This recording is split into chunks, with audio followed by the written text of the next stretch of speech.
Good Shabbos. This week's portion is B'Shalach, and there's many passages which need discussion in this portion, but I'd like to focus on the Shira, on the song by the sea. Now, usually when we talk about the song by the sea, we're referring to Moshe leading the Jewish people in the song of Az Yashir, but immediately afterwards, we're told that Miriam Hanaviah, it says Miriam the prophetess, the sister of Aaron, took drums in her hand. She went out with all of the women with drums and dances, and then they sang the song by the sea. It only says one sentence of it, and some commentaries feel it was only one sentence. Some say no, it's really she's saying the whole song.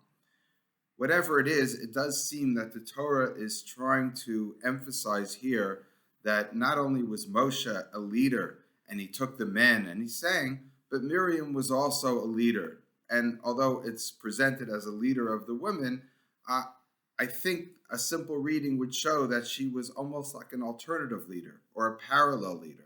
And that's why it's also calling her Hanaviah, the prophetess. And the commentaries pick up on the fact that it says she's the sister of Aaron rather than the sister of Moshe. Possibly one interpretation is it's saying, just like Aaron had a brother, Moshe, who was a leader, he also had a sister, Miriam, who's a leader.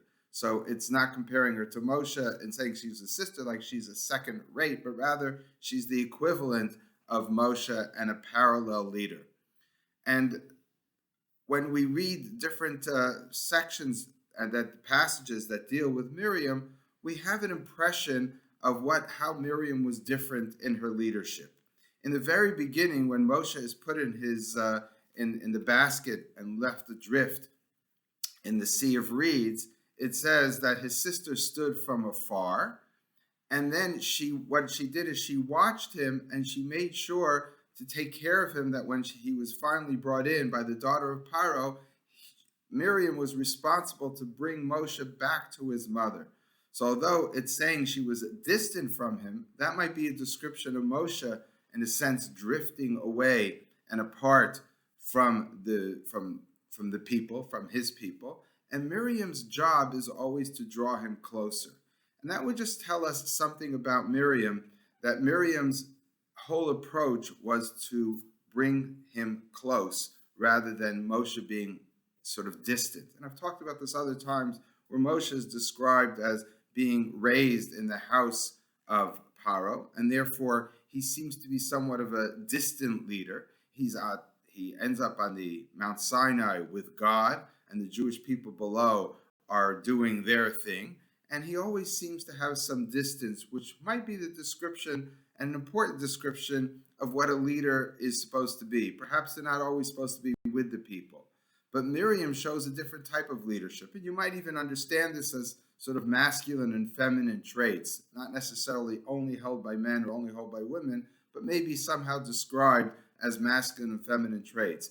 And the feminine trait, and what Miriam is showing here, is her ability to see herself and want to see Moshe as more part of the people. This could even be described in the punishment that Miriam has. When Miriam later on speaks Lashon Hara, she speaks evil, in a sense, literally, about Moshe, where she then says, why is Moshe acting differently when he takes an Isha Kushis, an Ethiopian woman? And it sounds like Moshe's acting like he's not part of the people. And according to the Medrash, it says because not that he took an Ethiopian wife, a foreign wife, but rather that he's separated from his wife. It's not obviously not the literal way of reading the verse, but that's the way the Medrash understands it. But that's consistent with what I'm trying to say, that Moshe was really acting as he's apart.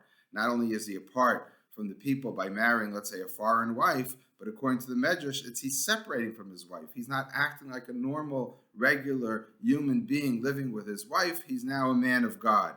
And Miriam says, together with Aaron, he says, why does Moshe think he's different than all of us? In other words, Moshe should be a part of the people.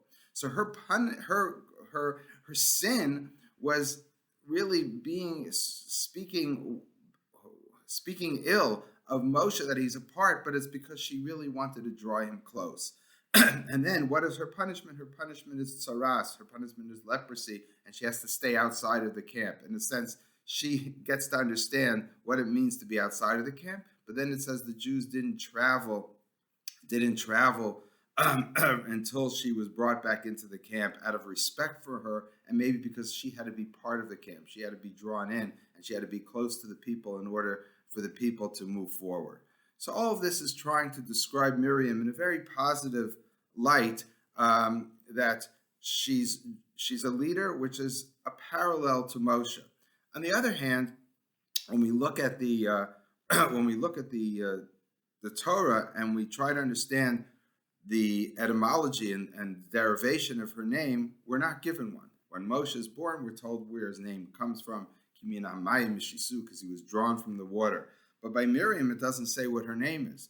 But in this section right here, in this week's portion, it's right after the paragraph of Vatikach Miriam, that Miriam took the women. The next section says that the Jews came to a place and they weren't able to drink the water ki marim heim, because it was bitter.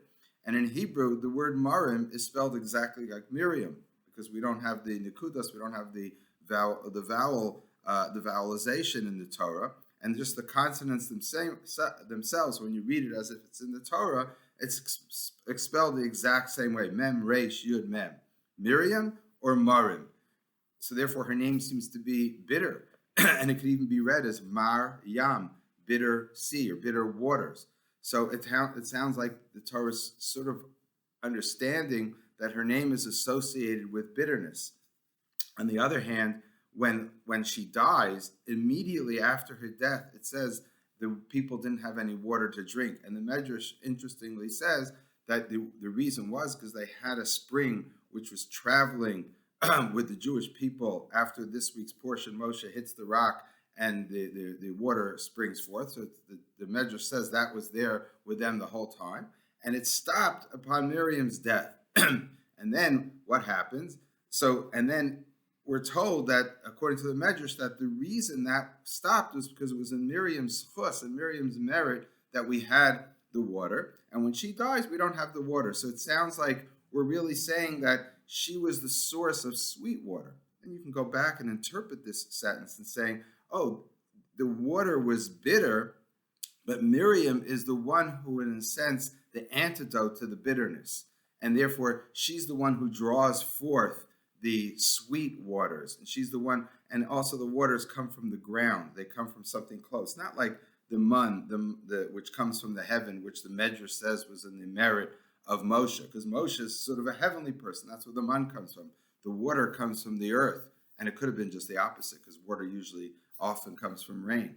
And it would have made even more sense to say, oh, God made it rain for the Jews all the time, so they always had fresh water. But rather, it's something that comes from the ground, associated with something more earthly, more natural, more a part of us. And that might be associated with Miriam. Again, I read a comment by someone that says right after the water stops and Moshe says he wants to bring more water, and God says, go to the rock and speak to the rock.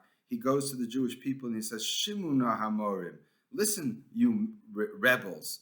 And the word Hamorim, the hey is the, but the rest of the word is spelled exactly like Miriam again. So it could sound like rebellious people.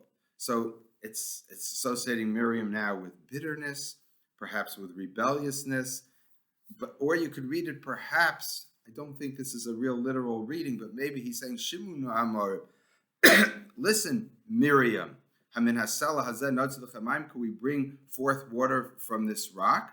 And he's actually saying, yeah, just like it happened before when Miriam is alive, we'd like to do it again. Again, that's not a simple reading, but it's a way of trying to soften the text that doesn't seem to associate Miriam with rebelliousness or with bitterness.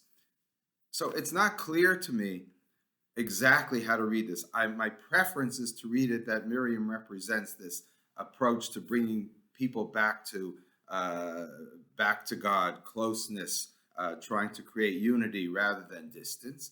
But you do have these references, and possibly there's a little bit of ambivalence in the Torah as there is in society in general. On the one hand, I like to read this as saying that the feminine approach, the Miriams of the world, are important and they offer an alternative leadership. But on the other hand, when you read the Torah, you see that it's men who lead always, except in a very few exceptions.